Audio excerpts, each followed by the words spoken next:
નમસ્તે, હું છું દિલીપ પટેલ.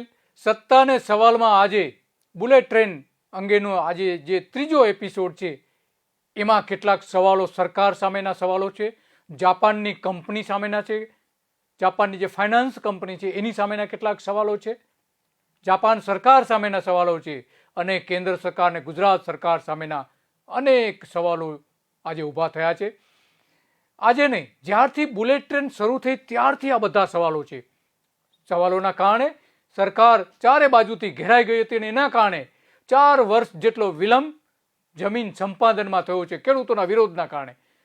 ગુજરાતના ખેડૂતો કેવા દુરંદેશી છે એ અંગેની આપણે વિડીયો જોઈએ કે જ્યારે જે દિવસે જાહેરાત કરી હતી, ફાઉન્ડેશન સ્ટોન નાખવામાં આવ્યો હતો સાબરમતી રેલવે સ્ટેશન પર બુલેટ ટ્રેનનો જાપાનના વડાપ્રધાન સાથેનો, ત્યારે જ એ જ દિવસે ખેડૂતોએ સુરતમાં એક આવેદનપત્ર આપ્યું હતું કે અમારી જમીન આ બુલેટ ટ્રેનમાં તમે લઈ લેશો. જો દૂરંદેશી કેવી હતી આપણે આ ખેડૂતોની એ પણ આપણે જોઈએ કે ખેડૂતોએ શું કહ્યું હતું, કઈ રીતે આવેદનપત્ર આપ્યું હતું અને આવેદનપત્ર જે દિવસે બુલેટ ટ્રેનનો ફાઉન્ડેશન સ્ટોન નાખવામાં આવ્યો હતો એ જ દિવસે આવેદનપત્ર આપ્યું હતું. ગુજરાતના ખેડૂતો કેવા દૂરંદેશી છે એ એના ઉપરથી સાબિત થાય છે. પરંતુ ગુજરાતના નેતાઓ દૂરંદેશી નથી એ આ બુલેટ ટ્રેન એક સૌથી મોટું ઉદાહરણ છે. સાંભળીએ આપણે ખેડૂતોને. જગતનો તાત એટલે ખેડૂત, હિન્દુસ્તાનનું ગર્વ એટલે ખેડૂત. પણ જો આજ ખેડૂતને વિકાસના નામે અન્યાય થાય તો આપ પણ અન્યાયનો ભોગ નથી બની રહ્યા ને? જાગો, હમણાં જ જાગો અને સંગઠિત થઈને અન્યાય સામે અવાજ ઉઠાવો. અન્યાય સામે અવાજ ઉઠાવવાની વાત ખેડૂતો કરી રહ્યા છે અને જે દિવસે ફાઉન્ડેશન સ્ટોન નખાયો હતો એ જ દિવસે ખેડૂતોએ કઈ રીતે વિરોધ કર્યો હતો અને કલેક્ટરને આવેદનપત્ર આપીને એવું કહ્યું હતું કે તમે અમારી જમીન લઈ લેશો, એની સામે અમને વાંધો છે, અમે જમીન આપવા માંગતા નથી. સાંભળીએ એ સમયે ખેડૂતોએ સુરતના કલેક્ટર સમક્ષ શું કહ્યું હતું અને આવેદનપત્ર કઈ રીતે આપ્યું હતું એ પણ સાંભળીએ આપણે. આજે ખાતમુહૂર્ત અમદાવાદમાં થાય છે. માનનીય વડાપ્રધાન નરેન્દ્રભાઈ અને જાપાનના શિન્ઝો આબે આજે બુલેટ ટ્રેનનું ઉદઘાટન કરે છે.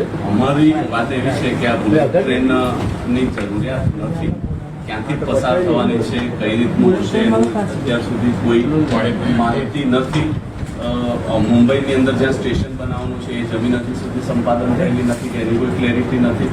આ ફક્ત ને ફક્ત ચૂંટણી આધારિત એક સ્ટન્ટ છે. એટલે આપના માધ્યમથી અમે નરેન્દ્રભાઈને આ બુલેટ ટ્રેન બંધ થાય એને માટેનું એક આવેદન આપવા આવ્યા છે જે આપને અમે એક મિનિટ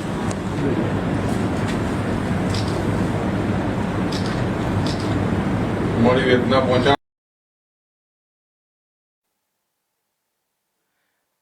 ગુજરાત ખેડૂત સમાજ જે સંગઠન છે ખેડૂતોનું, જે ગુજરાત ખેડૂત સમાજ, એમના દ્વારા સ્પષ્ટપણે કહેવામાં આવ્યું હતું સરકારને કે અમારે બુલેટ ટ્રેન જોઈતી નથી. તો આપી કોણે આ બુલેટ ટ્રેન? કોઈ પ્રજામાંથી કોઈ ડિમાન્ડ નથી અને એટલા માટે ખેડૂતો પોતે કહી રહ્યા છે કે આ ચૂંટણીનું સ્ટન્ટ છે અને વાસ્તવમાં આ ચૂંટણીનું સ્ટન્ટ સાબિત થઈ રહ્યું છે કારણ કે એની વાયબિલિટી નથી, પ્રોજેક્ટની વાયબિલિટી નથી. પરંતુ આજે જે આપણે સવાલો જે ઊભા કરવાના છે, સવાલો ઊભા થઈ રહ્યા છે સોશિયલ મીડિયાથી લઈને ખેડૂત સમાજમાં, એના કેટલાક સવાલો છે ખેડૂતોના સવાલો છે. કારણ કે બુલેટ ટ્રેન સામે ખેડૂતોનો જમીની જંગ હતો, જમીન માટેનો જંગ હતો. આજે એટલા માટે યાદ કરીએ છીએ કે આજે આર્મી ડે છે. જે રીતે લશ્કર સરહદો ઉપર લડે છે એ જ રીતે ખેડૂતો ગુજરાતની સરકાર સામે છેલ્લા 5 વર્ષથી લડી રહ્યા છે. ભગવા અંગ્રેજો સામે લડી રહ્યા છે. પંજાબના ખેડૂતો કરતા પણ મોટો જંગ આ ખેડૂતોએ લડ્યો છે અને પહેલા જ દિવસે એમણે જોયું હતું કે અમારે બુલેટ ટ્રેન જોઈતી જ નથી. છતાં પણ બુલેટ ટ્રેન સરકારે શરૂ કરી અને આજે એવી પરિસ્થિતિ છે કે સરકારને મોંઘી સાબિત થઈ રહી છે. અમદાવાદથી વાપીના 350 કિલોમીટરના ગોલ્ડન કોરિડોરમાં 100 ઔદ્યોગિક વસાહતો, લગભગ 100ની આસપાસ ઔદ્યોગિક વસાહતો આવેલી છે અને 40,000 જેટલા ઉદ્યોગો છે. 40,000 ઉદ્યોગો, એમાંથી 1200 ઉદ્યોગો એવા છે કે જે ખેતીનું પતન નોતરી રહ્યા છે. National highway, express highway, Delhi Mumbai corridor, આ ગોલ્ડન કોરિડોરમાંથી પસાર થાય છે, અમદાવાદથી વાપી સુધી 350 કિલોમીટરમાં. Coastal highway, railway, Delhi Mumbai highway અને શહેરો અને વ્યાપારી મથકો પણ અહીંયા આ ગોલ્ડન કોરિડોરમાં આવેલા છે. અને ખેતીને ભારે મોટું નુકસાન થયું છે. એના કારણે હજારો હેક્ટર જમીન આ ઉદ્યોગોને નેશનલ હાઈવે, રેલવેમાં જતી રહી છે. કિંમતી ફળદ્રુપ જમીન જતી રહી છે. પાણીના પ્રદૂષણના કારણે લાખો હેક્ટર જમીન આ ખરાબ થઈ જાય અહીંયા ઉદ્યોગો આવવાના કારણે. અમદાવાદ, વડોદરા, વાપી, સુરત, ભરૂચ આ તમામ વિસ્તારોમાં જમીનો ફળદ્રુપ જમીનો અહીંયાથી આખા ગુજરાતમાં એ બધી જ ખતમ થઈ રહી છે. ખેતી અને ખેડૂતોને પારાવાર નુકસાન થયું છે. અને એટલા માટે ખેડૂતોએ કહ્યું હતું કે અમારે આ ટ્રેન જોઈતી નથી. 1 ચોરસ કિલોમીટરમાં લગભગ 100 હેક્ટર જમીન થાય છે. અને નેશનલ હાઈવેની બંને બાજુ 5 કિલોમીટર સુધીનો વિસ્તાર છે. એટલે કે આ બુલેટ ટ્રેન જે નીકળી રહી છે એ અને નેશનલ હાઈવે જે નીકળી રહી છે, બંને 5 કિલોમીટર વિસ્તાર ગણવામાં આવે તો લગભગ 5000 ચોરસ કિલોમીટર વિસ્તાર કે જ્યાં 5 લાખ હેક્ટર જમીન આ ગોલ્ડન કોરિડોરમાં આવેલી છે. એમાંથી મોટા ભાગની જમીન પતનના આરે આવીને ઊભી છે. સંપાદન પરંતુ ત્યાર પછીની જે અસર થઈ રહી છે એ અસર અહીંયા જોવા મળે છે. અને એટલા માટે ખેડૂતોએ પહેલા જ દિવસે કહ્યું હતું, જે દિવસે ફાઉન્ડેશન સ્ટોન નખાયો હતો, કે અમારે આ પ્રોજેક્ટ જોઈતો નથી, બુલેટ ટ્રેન અમારે નથી જોઈતી. આખા ગુજરાતમાં ચોમાસામાં 94 લાખ હેક્ટર વિસ્તારમાં ખેતી થાય છે. એમાંથી 5 લાખ હેક્ટર વિસ્તાર ફળદ્રુપ કહી શકાય એવો તો અહીંયા છે. આ ગોલ્ડન કોરિડોરની 5 કિલોમીટર બંને બાજુ હાઈવે, નેશનલ હાઈવેને બંને બાજુ. વધુ એક બુલેટ ટ્રેનનો પ્રોજેક્ટ જે આવ્યો છે એ અંધકાર ભર્યો માર્ગ છે ખેડૂતો માટે. અને આ માર્ગ જે બતાવનાર છે નરેન્દ્ર મોદી છે. ખેડૂતોને 5-6 વર્ષથી એની માટે લડવું પડી રહ્યું છે. આજે પણ ખેડૂતો લડી રહ્યા છે. ખેડૂતોનું આંદોલન કઈ રીતે થયું એ સૌથી એક મોટો સવાલ છે આજે. કારણ કે આજે આ સવાલ એટલા માટે ઊભો થાય છે કે ભારતીય લશ્કરનો આજે દિવસ છે, આર્મી ડે છે. આખું દેશ, આખી આર્મી ડે ઉજવી રહી છે. આર્મી દુશ્મનો સામે લડતી હોય છે સરહદોને સલામત રાખવા માટે. અને ખેડૂતો પોતાના ખેતરોને સલામત આપવા માટે 5-6 વર્ષથી ગુજરાતમાં લડાઈ લડી રહ્યા છે. પંજાબના ખેડૂતો કરતાં પણ વધારે લડત, આ લાંબી લડત રહી છે. લોકશાહી દેશમાં ગુજરાતનો સ્વતંત્ર લોકોએ પોતે જ રચેલી સરમુખત્યાર સરકાર સામે ખેડૂતો લડી રહ્યા છે. આઝાદી મળી તે માટે અધિકારીઓ, આઝાદી મળી છે આપને, પરંતુ કોને મળી છે? અધિકારીઓ અને રાજકારણીઓને આઝાદી મળી છે. ખેડૂતો અને પ્રજાને આઝાદી નથી મળી. આ બંને અધિકારીઓ અને રાજકીય નેતાઓ પ્રજાને જવાબદાર છે, પણ ચૂંટાયા પછી એ પ્રજાને ગાંઠતા નથી અને જાણે એવું સમજે છે કે પ્રજાના અમે અધિપતિ છીએ.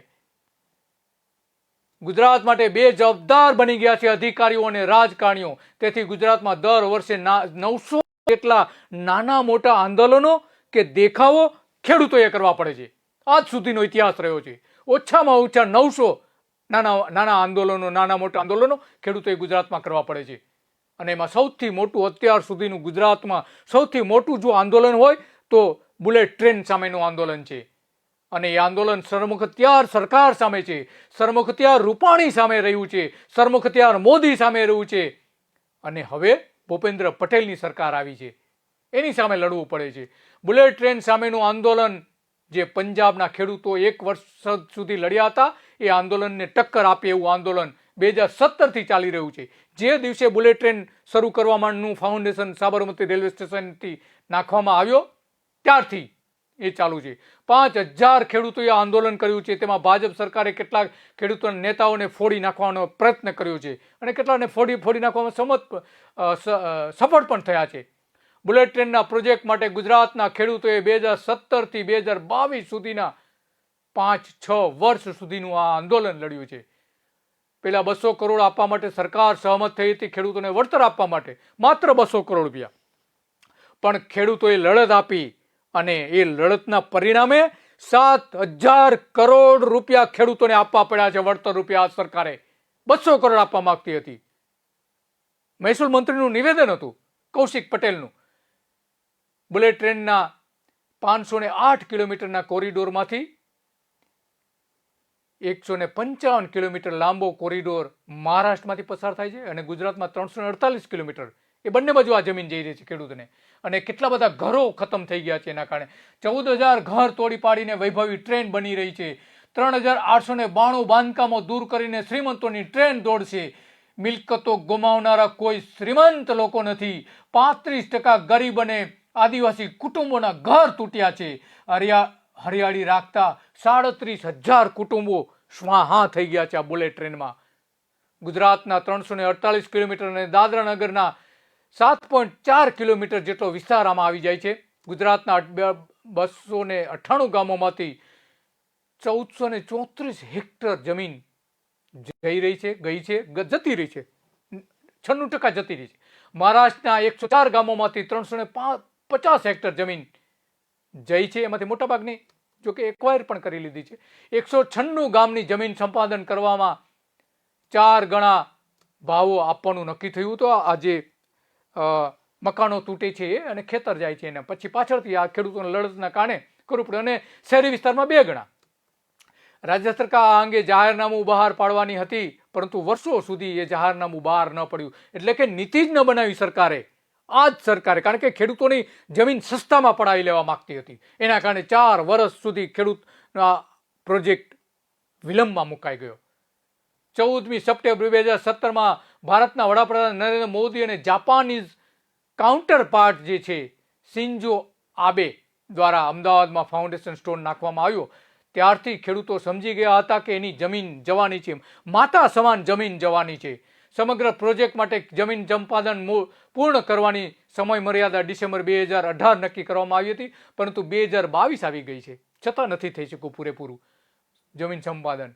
મુંબઈ અને અમદાવાદ વચ્ચેના 508 કિલોમીટરના વિસ્તારમાં બુલેટ ટ્રેનના પ્રોજેક્ટમાં જમીન બંને બાજુથી કાપી લેવાની હતી અને જંત્રીના ભાવે, એટલે કે 2011માં જે ભાવ હતો એ જંત્રીના ભાવ પ્રમાણે, બજાર ભાવ પ્રમાણે નહીં. પરંતુ ખેડૂતો એવા કહેતા કે અમે જમીનની સામે જમીન આપો અને હાલનો જે બજાર ભાવ છે બજાર ભાવ આપો. અને છેલ્લે તો ખેડૂતોએ ત્યારે કંટાળીને માંગણી કરી હતી ગોલ્ડન કોરિડોરમાં, કે અમદાવાદ વાપીના 350 કિલોમીટર ગોલ્ડન કોરિડોર છે. ગોલ્ડન કોરિડોરથી બુલેટ ટ્રેન પસાર થવાની છે. 100 ઔદ્યોગિક વસાહતો આ ગોલ્ડન કોરિડોરમાં આવી છે. 40,000 ઉદ્યોગો ખેતીને આવેલા છે અને 5 લાખ હેક્ટર ખેતીની જમીન ગોલ્ડન કોરિડોરમાં આવેલી છે. આમ ખેડૂતોએ જે વિરોધ કર્યો હતો, કારણ કે એને જોયું હતું કે ગોલ્ડન કોરિડોરમાં એની જમીનો તો ખતમ થઈ રહી છે. સસ્તામાં સરકાર જમીન પડાવી લે છે. જીઆઈડીસી હોય, ઉદ્યોગો હોય, રેલવે હોય કે પછી માર્ગ હોય, એમાં પડાવી લે છે. ખેડૂતોને વળતર નથી આપતું. એટલા માટે ખેડૂતોએ પહેલા જ દિવસે કહી દીધું હતું ખેડૂતોની જમીન લેવા માટે સુરતના સાંસદ દર્શના જરદોશને રેલવે રાજ્ય પ્રધાન બનાવવાની ફરજ પડી હતી નરેન્દ્ર મોદીને.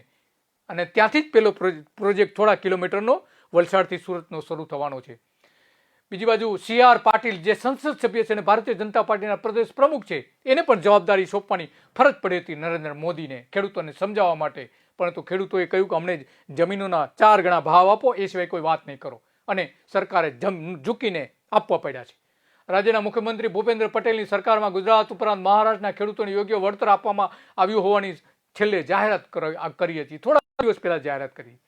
કોર્પોરેશનના સૂત્રો પણ એવું કહે છે કે બુલેટ ટ્રેનના પ્રોજેક્ટ માટે ગુજરાત અને મહારાષ્ટ્રમાં કુલ 1025 હેક્ટર ખાનગી જમીન સંપાદન કરવાની થાય છે. પરંતુ ખરેખર તો એનાથી વધારે થતી હતી ખાનગી જે કહેવાય એવી. અને આ જે વળતર ચૂકવાયું છે 7,000 કરોડનું, એમાં હજુ 3,000 કરોડ રૂપિયાનું વધુ વળતર ચૂકવવું પડશે એવી પરિસ્થિતિ છે. અને આમ કુલ મળીને 10,000 કરોડ રૂપિયા ગુજરાત અને મહારાષ્ટ્રને ખેડૂતોને વળતર પેટે ચૂકવવું પડશે.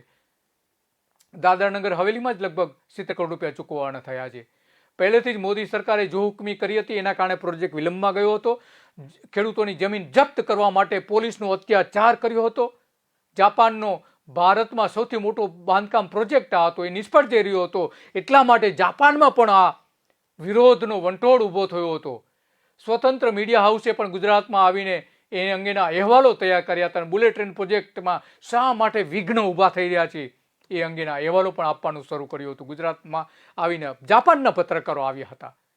90 લાખનું જે સર્ક્યુલેશન ધરાવે છે એના અખબારના અહીંયા આવ્યા હતા. અને જીકા એટલે કે જાપાન ઇન્ટરનેશનલ કોઓપરેશન એજન્સી જે છે એ એજન્સીને આ જે અહીંયા ફાઇનાન્સ કરી રહી હતી 80 લાખ કરોડ રૂપિયા એની સામેનું હતું 80,000 કરોડ રૂપિયા. ગુજરાત અને મહારાષ્ટ્રના ખેડૂતોની મનની વાત વિરુદ્ધ જુલમ કરીને મોદી સરકાર જમીન જપ્ત કરવા માંગતી હતી, હડપ કરવા માંગતી હતી. એટલા માટે વિરોધ થયો અને એનો પડઘા જાપાનમાં પડ્યા હતા અને વળતર આપવાની ફરજ પડી હતી નરેન્દ્ર મોદીને. આ જાપાનના દબાણના કારણે મુંબઈ અમદાવાદ વચ્ચેનો બુલેટ ટ્રેનનો પ્રોજેક્ટ કેમ ઘોચમાં પડ્યો હતો એના માટે રજની વિગતો આ અખબારના પત્રકારો અહીંથી લઈને ગયા હતા અને ત્યાં મોટા પડઘાઓ પડ્યા હતા. એના કારણે નરેન્દ્ર મોદીની સરકારને ઝૂકવું પડ્યું હતું જાપાનના દબાણના કારણે. પરંતુ ટીવીમાં ખેડૂતોના સમાચારો દબાઈ જતા હતા, પરંતુ જાપાનના પત્રકારોએ રજની વિગતો ત્યાં જઈને એણે આપી હતી. ગુજરાતમાં લોકશાહી રહેવા દીધી નથી, આ એક એનું સૌથી મોટું ઉદાહરણ છે. તેનાથી મોદી સરકાર પર વૈશ્વિક દબાણ પણ વધ્યું હતું અને ખેડૂતોની વાત નીચી મુંડીએ માનવી પડી હતી. જે રીતે પંજાબમાં માનવી પડી છે નરેન્દ્ર મોદી, એ જ રીતે ગુજરાતમાં ઝૂકવું પડ્યું છે સરકારે ખેડૂતોની માંગણી સામે. ગુજરાતની શંકાસ્પદ વડી અદાલતે પણ ગુજરાત સરકારની તરફેણમાં ચુકાદાઓ આપ્યા હતા. એના કારણે ખેડૂતોએ સુપ્રીમ કોર્ટમાં જવું પડ્યું હતું. સુપ્રીમ કોર્ટથી સંતોષ ન થતા ખેડૂતોએ જાહેરાત કરી હતી ગુજરાત ખેડૂત સમાજના પ્રમુખ જયેશ પટેલે કે અમે જાપાનની કોર્ટમાં દાવો કરવાના છીએ આ જાપાનની કંપની ફાઇનાન્સ કંપની સામે. આ અંગે કઈ રીતના કાયદાઓ તોડી મોડીને બનાવવામાં આવ્યા હતા એ પણ જમીન હડપ કરવા માટે, એ અંગે સામાજિક નેતા જે છે મહેશ પંડ્યા એ પણ આપણે કહી રહ્યા છે કે શું ખરેખર પરિસ્થિતિ હતી, એમને પણ સાંભળીએ. 2013માં યુપીએની સરકાર લેન્ડ એક્વિઝિશન એક્ટ 2013 એટલે આખું નામ જોઈએ તો land acquisition and accountability and transparency rehabilitation and resettlement policy act 2013 હતું. પરંતુ એનડીએની સરકાર આવીને તરત જ વટહુકમ દ્વારા આ કાયદાને રિપીલ કરવાનો પ્રયત્ન કર્યો. 3 વખત પ્રયત્નો થયા, પણ દેશમાં ભારે વિરોધ હતો એટલે આ વાત પડતી મુકાઈ. પરંતુ એક નવો રસ્તો શોધી કાઢ્યો અને એ રસ્તો એ હતો કે ભારતીય જનતા પ્રેરિત જે રાજ્યો હતા ત્યાં આ કાયદામાંથી જે સોશિયો ઇકોનોમિક ઇમ્પેક્ટની વાત હતી એ ચેપ્ટર દૂર કરવામાં આવ્યું. એટલે એનો મતલબ એવો થયો કે જે 2013ના કાયદામાં એમ હતું કે કોઈ માલિકીની જમીન જતી હોય પરંતુ તેમાં નભતા લોકો હોય તો એ લોકોને પણ વળતર મળે. બીજું એ કે સોશિયો ઇકોનોમિક ઇમ્પેક્ટમાં લોકોનું કન્સલ્ટેશન કરવામાં આવે, એટલે 80% લોકો હા પાડે તો જ જમીનનું સંપાદન થાય. અને એ જ રીતે ખાનગી પ્રોજેક્ટમાં 70% લોકો હા પાડે તો જ જમીનનું સંપાદન થાય.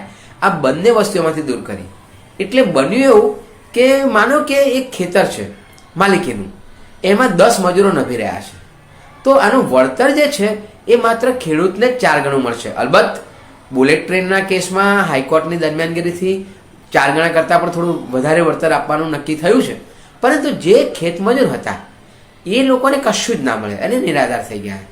એ જ રીતે આપણી આ ગ્રામ્ય સંસ્કૃતિમાં અથવા તો રૂરલ ઇકોનોમીની વાત કરીએ તો મોટાભાગના લોકો ગ્રેઝિંગ લેન્ડ ઉપર જીવતા હોય છે. પડતર જમીનમાં જે વૃક્ષો હોય એમાંથી જે ફળ થાય એ વેચીને પણ એમનું ગુજરાન ચલાવતા હોય છે. એવી વેસ્ટલેન્ડમાં કંકોડા જેવી શાકભાજી થતી હોય, વાડમાંથી વીણીને એ લોકો લાવતા હોય, એમાંથી એ લોકો આમદાની મેળવતા હોય છે. એટલે આવા જે લોકો જે છે કે જેમની આજીવિકા આ વેસ્ટલેન્ડ ઉપર હોય એ લોકોની આજીવિકા છીનવાઈ ગઈ.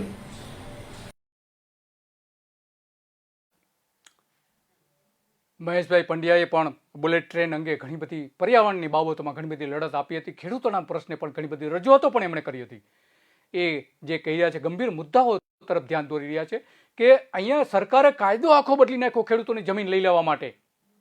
આટલી મોટી આ ફળદ્રુપ જમીન છે, અહીંની ગુજરાતની સૌથી બધી ફળદ્રુપ જમીન છે. આના માટે કોઈ જો જવાબદાર હોય, પૂર્વ મહેસૂલ પ્રધાન કૌશિક પટેલ સૌથી પહેલા જવાબદાર છે, જે અમદાવાદના છે. ખેડૂતોને ન ઝૂકતા નવેમ્બર 2019માં ભાજપના નેતાઓએ મેદાનમાં આવવું પડ્યું હતું અને જસ ખાટવા માટે નીકળી પડ્યા હતા. ભાજપના ધારાસભ્ય મુકેશ પટેલે 8 ગામના ખેડૂતોને જંત્રીના 7 ગણું વળતર આપવાની પણ માગણી કરી હતી. ખેડૂત સમાજના નેજા હેઠળ જમીન આપવાનો વિરોધ સતત કરવામાં આવતો હતો જયેશ પટેલની આગેવાનીમાં અને સાગર રબારીની આગેવાનીમાં. કારણ કે સરકાર 2011ના જંત્રી ભાવ પ્રમાણે એનું વળતર આપવા માગતી હતી અને એટલા માટે દક્ષિણ ગુજરાતના ખેડૂતો સૌથી પહેલાં વધારે મક્કમ રહ્યા હતા અને એમણે એવું કહ્યું હતું કે તમે 100 રૂપિયા અમને 1 ચોરસ મીટરના આપી રહ્યા છો, પણ અમારે તો 708 રૂપિયા જોઈએ છે 1 ચોરસ મીટરના. અને આખરે સરકારે એની માનવું પડ્યું હતું. પરંતુ સરકારે જ્યારે નક્કી કર્યું કે હવે આ ખેડૂતોને આપવું જ પડશે, ત્યારે એના ભારતીય જનતા પાર્ટીના નેતાઓને મેદાનમાં ઉતારવામાં આવ્યા હતા. સંસદમાં પણ રજૂઆતો કરી હતી ભારતીય જનતા પાર્ટીના નામે અને નેતાઓએ પણ એ જ રીતે ઝુંબેશ કરાવી હતી, જાણે કે ભારતીય જનતા પાર્ટીએ જ ખેડૂતોને વળતર અપાવ્યું હોય એ પ્રકારનો આખો માહોલ ઊભો કરી દેવામાં આવ્યો હતો. પરંતુ લડત તો ખેડૂતોની હતી. રૂપાણી આના માટે જવાબદાર છે. ભૂતપૂર્વ મુખ્યપ્રધાન વિજય રૂપાણી સૌથી વધારે જવાબદાર. જેટલા નરેન્દ્ર મોદી જવાબદાર છે એટલા જ વિજય રૂપાણી જવાબદાર છે. કેટલાક ખેડૂતોને બીજા વિસ્તારમાં 52%થી વધુ ભાવ આપવાનું પણ સરકારે જાહેર કરી, પણ ખેડૂતો ઇનકાર કરી દીધો હતો.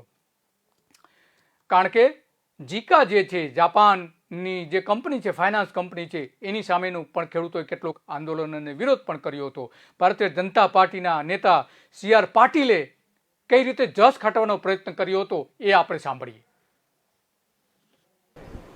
જમીનોનું વળતર નક્કી થયા પછી ઝાડોના વળતરની વાત આવી ને ઝાડમાં 34,000 કેટલા 30 કે 34,000 પહેલા કેટલા હતા?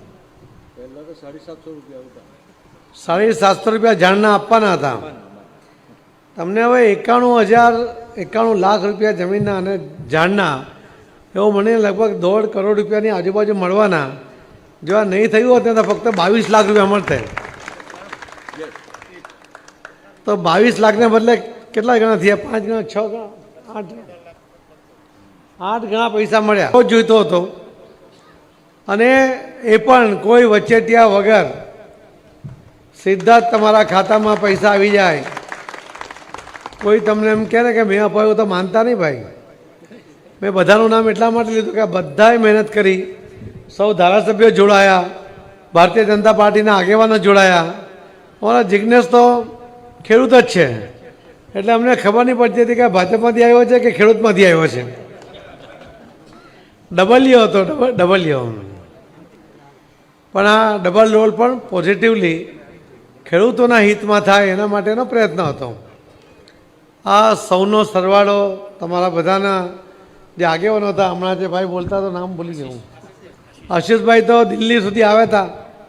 પિયુષ ગોયલની કેબિનમાં જ્યારે મિટિંગ કરી ત્યારે ખૂબ આર્ગ્યુમેન્ટ એમણે કર્યા. વિનોદભાઈને તો ટેવ જ છે. પણ આ બધું કન્વિન્સ કરવા માટે અત્યંત જરૂરી હતું અને એમાં આ કોઈ આર્ગ્યુમેન્ટના કારણે આવી ગયું એવું માનતા નહીં. પણ આપણા હાથમાં એક પેપર આવી ગયું હતું કે રાજકોટમાં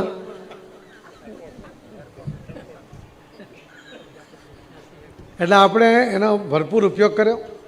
અધિકારીઓને પણ કન્વિન્સ કર્યા કે જો તમે ત્યાં ખેડૂતોને ફાયદો કરાવી શકતા હોય તો આખા ગુજરાતમાં સૌથી ફળદ્રુપ જમીન દક્ષિણ ગુજરાતની છે અને એ દક્ષિણ ગુજરાતના ખેડૂતોને અન્યાય થાય એ ચલાવી નહીં લઈએ.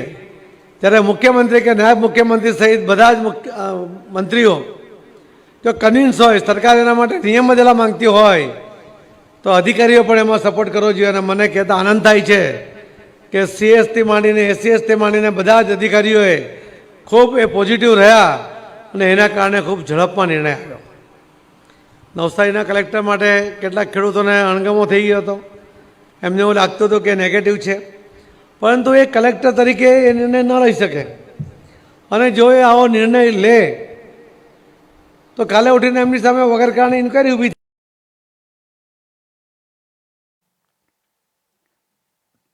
ભાજપના નેતાઓ કેવા નફ્ફડ છે એ આ CR પાટીલના વિડીયો ઉપરથી આપણે સ્પષ્ટપણે ખ્યાલ આવે છે. આંદોલન ખેડૂતોએ કર્યું 2017થી સરકાર સામે લડ્યા. આખા ગુજરાતના 5,000 ખેડૂતો અને જસ લે છે ભારતીય જનતા પાર્ટીના નેતાઓએ જરૂરત કરી એટલા માટે અમે સ્વીકાર્યું. તો 4 વર્ષ સુધી શા માટે તમે એને વિલંબ કર્યો? આ ભારતીય જનતા પાર્ટીનું અસલી કલ્ચર દેખાઈ રહ્યું છે. જ્યારે એવું લાગે કે ઝૂકવું પડશે ત્યારે જસ લઈ લે છે.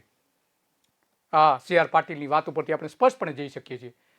કારણ કે જે નૈતિક જવાબદારી હતી, નૈતિક જવાબદારી તો સ્વીકાર તૈયાર નહોતા આ નેતાઓ બધા. ક્યાં હતા CR પાટીલ ત્યારે? જ્યારે એને એવું લાગ્યું કે આ ખેડૂતો નહીં ઝૂકે ત્યારે જ તમે સ્વીકાર્યું, ને સ્વીકારતી વખતે એવું કહો છો કે આ અમારા ભારતીય જનતા પાર્ટીના નેતાઓના કારણે બધું મળ્યું છે, અને એવું કહે છે કે કોઈ એમ કહે કે ભાઈ અમારા કારણે મળ્યું છે, નહીં માનતા એવું પણ કહે છે. પણ લડનારા તો ખેડૂતો હતા, કેમ પહેલાથી તમે ન આપી દીધું તે? આ સૌથી મોટા સવાલો છે. CR પાટીલ, ભારતીય જનતા પાર્ટી, નરેન્દ્ર મોદી, વિજય રૂપાણીના સામેના સૌથી મોટા સવાલ છે. અને આમાં બધામાં સૌથી કોઈ વધારે જવાબદાર હોય તો એ કૌશિક પટેલ છે, મહેસૂલ પ્રધાન જે રહ્યા ચૂક્યા છે એ. અને બીજું જાપાનની જે કંપની છે એ આંતરરાષ્ટ્રીય ધોરણો પ્રમાણે, નિયમો પ્રમાણે ખરેખર તો અહીંયા ખેડૂતોને વળતર આપવું જોઈએ એવું એને દબાણ કરવું જોઈએ, પણ એ પણ ન કરી શકી. લોકશાહીના સિદ્ધાંતો અને માનવ અધિકારોનું સ્પષ્ટપણે અહીંયા હનન કરવામાં આવ્યું હતું આ ખેડૂતોની લડતમાં બુલેટ ટ્રેન માટે.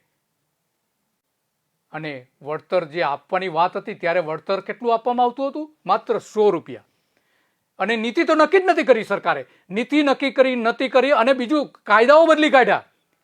જમીનોનું વળતર ન આપવું પડે એટલા માટે નરેન્દ્ર મોદીની સૂચનાથી ગુજરાત વિધાનસભાએ કાયદાઓ બદલી નાખ્યા. ભારતીય જનતા પાર્ટીની સરકારે national high speed rail corporation limited અને જીકા જેને કહેવામાં આવે છે એ સૌથી વધારે આમાં પણ એટલી જ જવાબદાર છે. આંતરરાષ્ટ્રીય ધોરણે ખેડૂતોને લગતા અનેક દસ્તાવેજો જે જાહેર આજુ પણ કર્યા નથી ખેડૂતો જેમની સમક્ષ જે રજૂઆતો કરી હતી. બીજું કે સુપ્રીમ કોર્ટ, હાઈકોર્ટે જ્યારે ખેડૂતોને એવું લાગ્યું કે ન્યાય નહીં મળે ત્યારે એમણે નક્કી કર્યું કે જાપાન જઈને પણ આ કંપની સામે આપણે કેસ કરીશું. ત્યારે આ જાપાનનું દબાણ ભારત સરકાર ઉપર એટલે કે નરેન્દ્ર મોદી ઉપર આવ્યું દબાણ, અને ત્યાર પછી નરેન્દ્ર મોદીએ ઝૂકવાની શરૂઆત કરી. નહીં કે પાટીલ કે છે એ પ્રમાણે પાટીલ જુઠ્ઠું બોલી રહ્યા છે.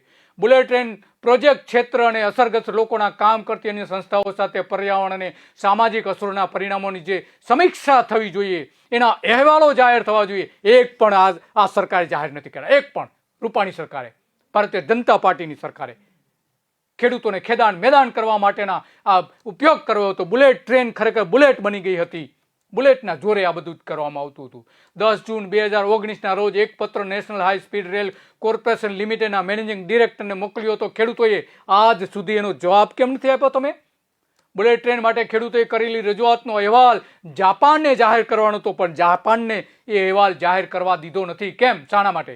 જાપાન પણ એટલું જ દોષિત છે આના માટે, જીકા પણ એટલું જ જવાબદાર છે એના માટે. બુલેટ ટ્રેન પ્રોજેક્ટ માટે 7 અને 8 ડિસેમ્બર 2018ના રોજ ગુજરાતની મુલાકાતે આ જાપાનની ટીમ આવી હતી. જાપાન ઇન્ટરનેશનલ કોર્પોરેશન એજન્સી જેને JICA કહે છે, જીકા જેને કહેવામાં આવે છે, આવી હતી અને ખેડૂતોને મળીને એને વિગતવાર એને અહેવાલ પણ તૈયાર કર્યો હતો, પરંતુ એ અહેવાલ આજ સુધી જાહેર નથી કર્યો. ખેડૂતો શું રજૂઆત કરી હતી એ કમસે કમ હવે તો જાહેર કરો. હવે તો પ્રોજેક્ટ શરૂ થઈ ગયો છે. નહીં કરે, કારણ કે આ રાજકીય બાબતો છે. સંપાદિત જમીનનું યોગ્ય વળતર નહીં મળવાનું જે આખી વાત હતી એના કારણે ઘણા બધા પ્રશ્નો પણ ઊભા થયા હતા. એના કારણે 4 વર્ષ સુધી પ્રોજેક્ટ વિલંબમાં થયો હતો. સરકારે જે જાહેરાત કરી હતી 200 કરોડ રૂપિયાનું, પરંતુ ખરેખર જો જોવા જઈએ તો જંત્રી પ્રમાણે 900 કરોડ રૂપિયા આપવા પડતા હતા. ત્યારે સરકારે ઉદાર દિલ આપ્યું હતું, પરંતુ ઉદાર દિલ ન બતાવ્યું. એના કારણે ખેડૂતોએ જંગ ખેલ્યો અને જંગમાં 7,000 કરોડ રૂપિયા સરકારે ચૂકવવા પડ્યા છે, જે 900 કરોડમાં પતી જતું હતું. ગુજરાત સરકારને ખેડૂતો વચ્ચે જમીનની લડાઈ ચાલી રહી છે, આજે પણ ચાલી રહી છે. ટ્રેન માટે 1.20 લાખ કરોડ ખર્ચવામાં આવી રહ્યા છે. એમાં માત્ર સરકારે જે આપવાના થતા હતા એ તો કેટલા 10% પણ નહોતા થતા. ખેડૂતોને જે આપવાની થતી હતી માત્ર 6 કે 7% જ આપવાના થતા હતા 1.20 લાખ કરોડ રૂપિયામાંથી. અને આજે તો આની કિંમત લગભગ 2 લાખ કરોડ થઈ ગઈ છે. આ પ્રોજેક્ટની કિંમત આ વિલંબના કારણે આ 80,000 કરોડ રૂપિયાનો જે ચાંદલો લાગ્યો છે સરકાર ઉપર, એટલે કે પ્રજાના પૈસા ઉપર, એના માટે જવાબદાર કોણ છે? એના માટે જવાબદાર જો કહ્યું તો વિજય રૂપાણી છે, કૌશિક પટેલ છે અને નરેન્દ્ર મોદી છે. 5,000 ખેડૂતો જ્યારે લડ્યા ત્યારે તમે આ વાત સ્વીકારો છો. શા માટે? આજ ભારતીય જનતા પાર્ટીનું ખેડૂત વિરોધી આખું કલ્ચર દેખાય છે બુલેટ ટ્રેનમાં.